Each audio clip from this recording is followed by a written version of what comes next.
Vaughan. Mr. Speaker, I'm rising today to talk about the Federal Budget 2016. This being my first speech in the House, I'd like to begin by thanking the wonderful people of King Vaughan for placing their trust in me. Serving as their representative is an honour, one I take very seriously. I also want to thank my supporters who worked so hard through my nomination in the long election campaign. It was during this campaign that I came to fully appreciate the challenges and opportunities across my large and diverse new riding. Finally, I need to publicly thank my family for their support, patience, and understanding. They've made this challenging transition to life in two locations manageable. As everyone ever elected to this House knows, the unsung heroes of parliamentary life are our family members who shoulder the additional burdens maintaining a home and family while we immerse ourselves becoming effective representatives. Mr. Speaker, from my seat in the far corner, in a spot where I look out upon everyone in this chamber, a new MP can't help but quickly gain perspective. Perspective on the formidable but resolvable challenges facing the country. Perspective on the impressive talents and breadth of experience members from all parties bring to the national debate. Let's not forget that our time here is brief. Serious issues are confronting Canadians. Let us be bold enough, wise enough, selfless enough to do what is right, rather than what appears to be politically opportune. With that perspective, Mr. Speaker, I want to use my maiden speech to reflect upon the government's budget as it relates to my constituents, the diverse, compassionate, and hardworking people of King Vaughan.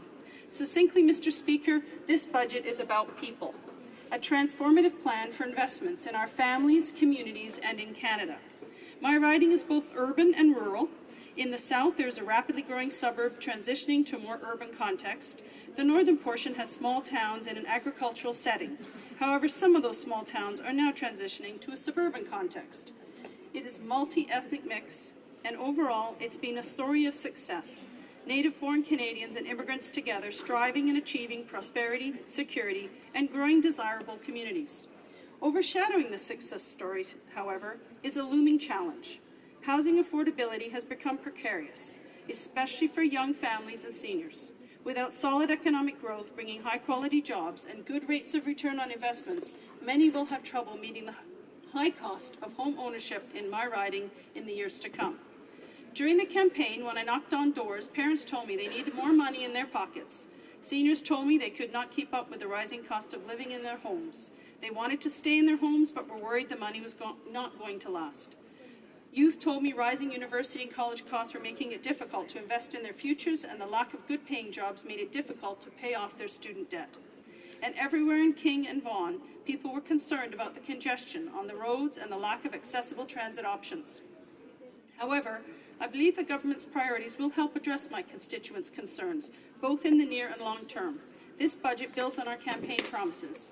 We promise to strengthen the middle class. When we have a strong middle class contributing to our economy and communities, everyone benefits. With our tax cut, we are putting money back into the pockets of middle-class Canadians. It's well understood that the majority of those benefiting will spend it right back in their communities, supporting local businesses and their families, fueling growth. With the new Canada Child Benefit, 9 out of 10 families will get more help than they do under existing programs, and that benefit is tax-free. This program is the most significant social policy innovation in a generation and will lift hundreds of thousands of kids out of poverty. Important as those tax cuts and the new child benefit are for my riding, ensuring future prosperity and quality of life will largely depend on wise public infrastructure, investment on roads, transit, housing, water and wastewater services, and communications.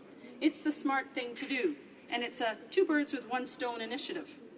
Good middle-class jobs necessary to support a family will flow as major projects move forward. And these improved services will further attract employers and more investment. But it's not just spending to create jobs. This spending is long overdue. Woefully inadequate infrastructure in my riding already hampers economic activity and decreases quality of life.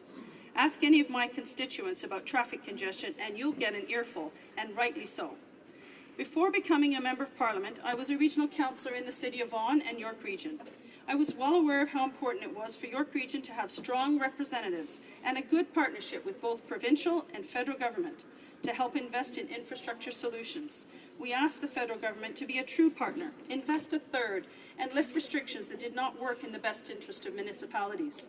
I am delighted to see this government listen to the needs of municipalities and commit to investing as an equal partner and lift the P3 restriction. I'm now privileged to be one of those strong voices in Ottawa, and I'm pleased to see funding being committed for important transformative projects, not just in my riding, but across the country. Helping to protect the local environment first drew me to becoming involved in public affairs. I'm honoured to be the chair of the Standing Committee on Environment and Sustainable Development and have the opportunity to work with experienced and knowledgeable colleagues as we transition towards a more sustainable, clean and green economy while protecting our environment and our health.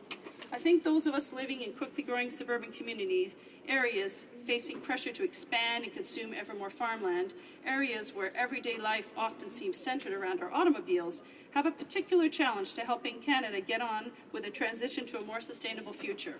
And when we envision a sustainable future plan, a plan for that future, and take concrete steps to make it happen, we are reducing the economic burden our grandchildren will have to bear. Good news is that people within my community will benefit at every turn from this transition. When we move to new, innovative forms of energy, high-skilled jobs will come. When we build efficient transportation mechanisms, we get cars off the road and shorten commute times, benefiting everyone trying to get home to see their kids' soccer game, or just spending more quality time at home with family and friends. When the government puts forward its new innovation agenda, which will outline a new vision for Canada's economy as a centre of global innovation, King Vaughan will be ready to take advantage of these opportunities and has the workforce ready to play its part. All that makes sense in King Vaughan, a region dedicated to providing good opportunities and quality of life for current and future generations. Mr. Speaker, Canada's future depends on ensuring our children get the education and skills necessary for their success. However, post-secondary education is becoming increasingly expensive. The government recognizes it must do its part to make post-secondary education more accessible. I'm very proud of the program so far to help our youth, and I look forward to more in the future. At the opposite end of the age spectrum, too many Canadians find it impossible to save enough before reaching retirement age. Too many of our seniors live in poverty, in particular our single seniors. The Minister is committed to working with his provincial and territorial counterparts to enhance Canada Pension Plan before the end of the year, which will go a long way to improving the future for seniors. In this budget, the government is increasing the guaranteed income supplement for single seniors, and this will improve the financial security of about 900,000 of our most vulnerable single seniors in Canada. We will see investments in social infrastructure funding for seniors housing and affordable housing. I want to touch on what government has committed to for small business. Budget 2016 supports Canada's innovators and entrepreneurs. It gives them the help they need to access expertise, identify new markets, and scale up for future growth. Small businesses are the backbone of my riding. What I've heard from small business owners is they need customers with money in their pockets. This is what will drive our economy. The middle-class tax cut and the Canada Child Benefit does just that. Put more money, ultimately, in the hands of small business. Spending any time at all in King Vaughan, and you'll see that people from right across the world have settled there. It's a microcosm of Canada. My constituents come from just about every country and speak about 100 different languages. We obviously have many different backgrounds, but we share this in common. We came to Canada at some time in our family history for peace and opportunity. And the riding demonstrates what I think is one of the fundamental truths about our country. We are stronger because of our diversity. The diversity that King Vaughan offers Canada is also offered to the rest of the world. My constituents have the requisite contacts, language skills, business interests, religious associations, and most of all, a desire to weigh in and contribute. The government's action in seeking to address past wrongs with current shortcomings with our First Nations communities, working in equal partnership with them, is perhaps the most crucial step in celebrating and maximizing the potential Canada's diversity brings and growing our economy. Mr. Speaker, like all members of this House, I am extremely proud of my community. Some of you will know our attractions: Canada's Wonderland, the Canadian McMichael Art Collection, the Village of Schomberg and Kleinberg. However, I'm especially proud of our people. I'm not sure if there's a more generous community in Canada. I cannot keep up with all the fundraising and volunteering efforts going on every week. Let me conclude by reiterating that I am proud of this budget and believe it's an important step to putting Canada on a path to a bright, sustainable future. We have seized the opportunity to invest in our people, offered immediate help to those that need it most, and invested in future growth that will benefit all Canadians. Thank you, Mr. Speaker. Questions and comments? The Honourable Member for Calgary-Shepherd. Thank you, Mr. Speaker. I'd like to thank the member for King Vaughan for her speech on this. It's a question I've asked before in this House to members of the government and members of the government caucus as well. In the Budget Implementation Act and the budget document on Annex 1, page 240, when you look at the child benefit program, in total numbers, when we're talking about the total amount the government will spend on this over the timeline presented in this budget, the numbers actually begin to go down as of fiscal year 2017-2018. It drops every single year till it reaches 2020-2021. And I would like to hear from the member an explanation on why that is. Is it because the government intends to not inflation adjust it? Do they intend to lower the benefit? Or do they simply believe that Canadian families will be making a higher income, therefore won't qualify for the child benefit program being proposed in this budget? So I'd like to hear the member's explanation for these numbers. Thank you. Honourable member for King Vaughan. Thank you very much to my colleague opposite for asking that question. As you know, we are trying to consolidate quite a few programs that have been available, and it's a very disparate, disjointed support network for families. So we are trying to put them all in one, make it more simplified, and make it tax-free, because that's another challenge that we found, especially when I was out campaigning. The previous government ended up providing a benefit and then taxing it back. And many families, when they were ready to do their taxes at the end of the year, were surprised to find they had to find money that they didn't have. So we're trying to simplify, and I think this is part of the process, is looking at how we'll go forward and make sure that we simplify all of the initiatives that are there to support families. Thank you. Questions et commentaires. L'honorable. Questions and comments. The honourable member for Salaberry-sur-Roi. Thank you, Mr. Speaker. I'd like to ask my Liberal colleague what she thinks of the fact that, with regard to employment insurance, initially 12 regions were designated to get extra weeks, and then 3 more regions were thus designated. But Quebec ends up completely by the wayside. It's not included in that list. There are many jobs in farming, tourism, or even teachers whose jobs are very precarious, nurses in my riding. In Salaberry-sur-Roi, there are many workers who would like to benefit from those extra 5 weeks. These are workers with families, middle-class people. These are people who will not benefit from this extra EI benefit, which is very unfair and means that there's a double standard here depending on where you live in this country.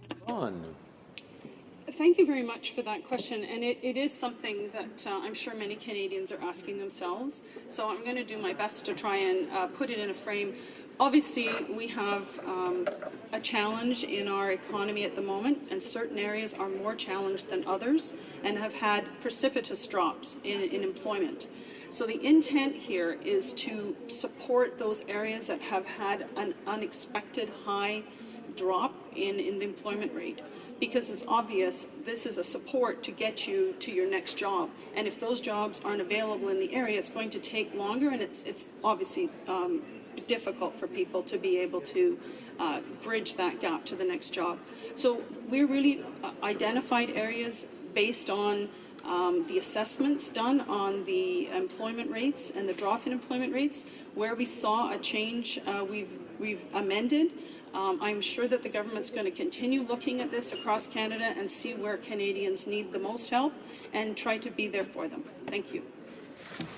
Resuming debate, the honourable member for St. Albert